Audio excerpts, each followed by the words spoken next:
Hello. Well, thank all of you for being here. Thank you to Susan and Robin, all of you fellow astrologers and spiritual seekers and students for making this possible and worthwhile. Today, I'm going to be talking about the solstices and equinoxes, the seasons, a bit about eclipses and the breathing between the Earth and the rest of the cosmos. Then I'll share my thoughts about the new moon right after the winter solstice of this year, 2022. The seasonal cycle is a rhythmical living process that is obvious to the senses, having very definite effects on the life of plants, the feeling life of animals, and the individual soul moods of people. And on a global level, the rhythmic alternation of lengths of days, nights during the solstices are opposite in the northern and southern hemispheres, as are the variations of temperatures. Here in this diagram, it's not the most perfect diagram, but it shows this opposite of northern hemisphere and southern hemisphere. And as the equinox approaches, right, spring is in one hemisphere and autumn is in the other. And there's an equilibrium of light, darkness, and temperatures. Even the different layers of the atmosphere change during the seasons. And this is evidenced by meteorological studies. Very interestingly, I found this. It was published in this 1971 work called Structures and Dynamics of the Upper Atmosphere, okay, by Chapman and Lindzen, okay? And they used 200 probes of atmospheric conditions. And this was during a 10-year research project. And what they did was they sent radar signals up into the upper atmosphere.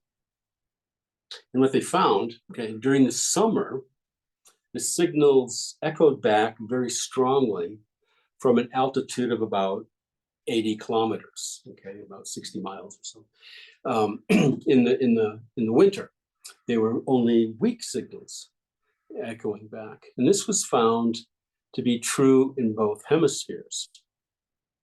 Now, the seasonal meteorological weather phenomena, air pressure, strength, and direction of wind currents, also temperature, and the interactions of various gases they were checking out, all showed that they are part of a global seasonal cycle.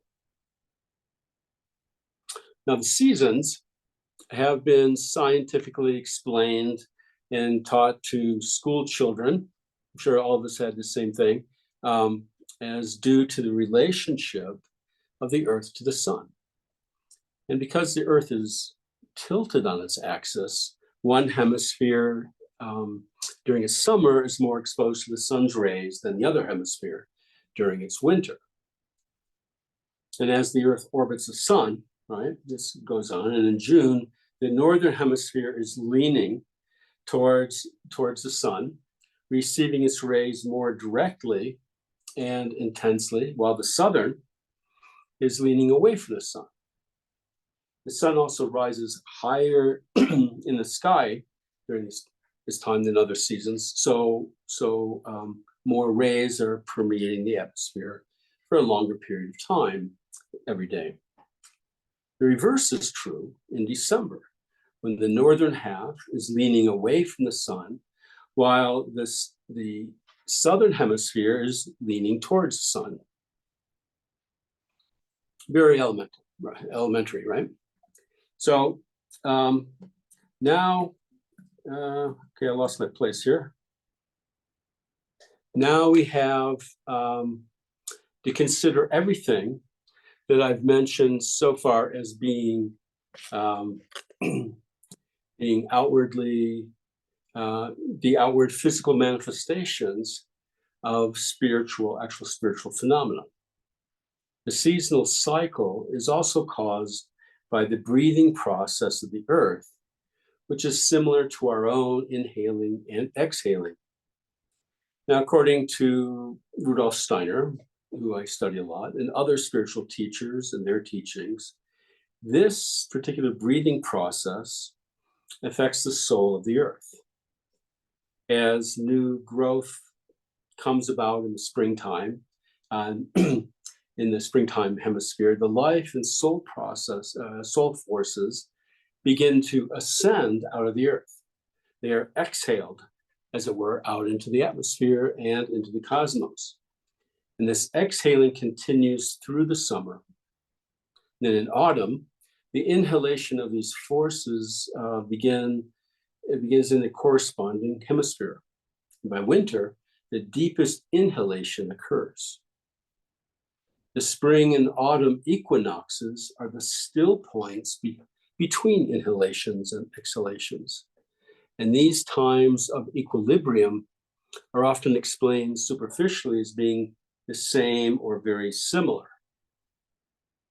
However, if we pay attention to both the outer and inner worlds, we feel and know that the spring equinox brings a sense of hope and capability. And as the autumn equinox comes about, it brings a sense of expectation and preparedness. On Earth, we can experience this breathing in relation to the solstices and equinoxes in a lemniscate pattern between the hemispheres and also between the Earth and the cosmos. Not only are the Earth's life and soul forces breathing in and out, the spiritual life forces of the sun are being inhaled and exhaled. The deepest in-breath of the sun's forces are during our winter. And not only is life on Earth sleeping during winter, the warmth of spiritual life can be felt as being active inwardly in ourselves. And this is celebrated, right, in various cultural ways. All festivals of light are held somewhere around the winter solstice. And the reason for this includes and goes beyond, the agrarian realities, of the availability of food. We're at a point in our evolution where we can be consciously aware instead of just instinctually aware of these processes in the cosmos and our relationship to them. Well, it is easy to talk of inhalation and exhalation of the earth and sun in regards to life forces and the seasons. But what else is being inhaled and exhaled? The sun is not only the source of warmth and light, but also life. Behind warmth is love. Behind light is consciousness and thought. And behind life is being and will. The rhythm of breathing between the sun and earth is not only of that which is intrinsic to each other, but also to the rest of the cosmos. The sun is the heart of the solar system. All the planets have their own natures and influences. And the sun is the harmonizer, regulator, and disseminator of the planetary impulses. And through the sun, all these are breathed into us, and we breathe out into the world and the cosmos. Now, of course, these processes exist outwardly, and it's intrinsic to our own being and inner life. What we harmonize or don't harmonize, and what we regulate or not in our lives, whether we love or not, whether we consciously connect with ourselves and others or not, is all breathed out into the world and cosmos. All that is not good for the planetary worlds is burnt up, as it were, by the sun. They're harmonized, and yet we are karmically responsible for these shortcomings and need to transform ourselves accordingly. Now, when there's an eclipse of the sun, like we had not too long ago, then these negative forces make their way untransformed into soul and spirit worlds of the planets. And when there's an eclipse of the moon, influences of the planetary beings who feed off of our negative feelings, thoughts, and deeds will easily inspire those who are predisposed to doing evil. And I bring this particular breeding up because of the latest eclipses we just had. And I wanted to give you a little background of these things to keep in mind before going on to this upcoming new moon after the winter solstice on the 23rd of December at 5:16 in the morning. And with both moon and sun at 1 degree, 32 minutes Capricorn, the instinctive nature of this new moon will show, there's my arrow, will show how insular some people will be in their thoughts and attitudes regarding social functioning. Specifically, what is ideal in society or at the foundations for a relationship, or the basis of what it is to be an individual, a spiritual identity. And positively, the new moon has a tendency to harmonize and counter extremist behavior. However, it also is the beginning of a new cycle, right? And the nature of the cycle will totally depend on the evolutionary state of consciousness and emotional awareness that live in individuals.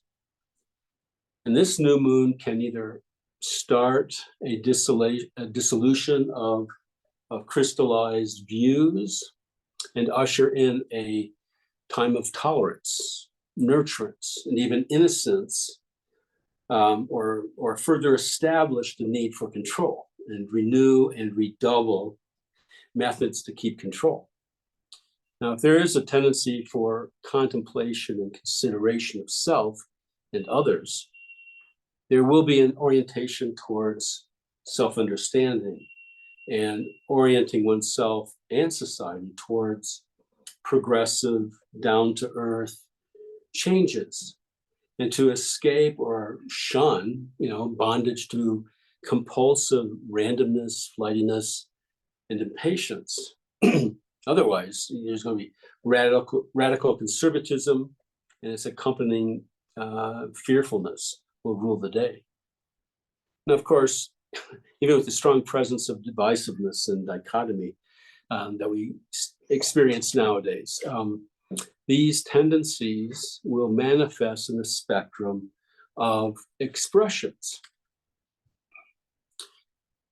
Consciousness towards rethinking personal and social identities and establishments incline towards personal and social truth, Saturn in Aquarius. And this brings unexpected elements in life that are karmically unavoidable and realigning. It's a waxing septile, directed by personal and collective needs. And this gives rise to protect and nurture the expansion of one's own independent truth and one's individuality. Jupiter in Aries, 4th house. And this Jupiterian impulse affects how we act, Mars, on when we introspect, our self-improvement, 6th house, or objectification of consciousness, 7th house in the Northern Hemisphere, to make associations through our process of expanding relationships for the purpose of personal security, Gemini. Facing conflict for the purpose of self-improvement, 6th house. To authentically relate, 7th house.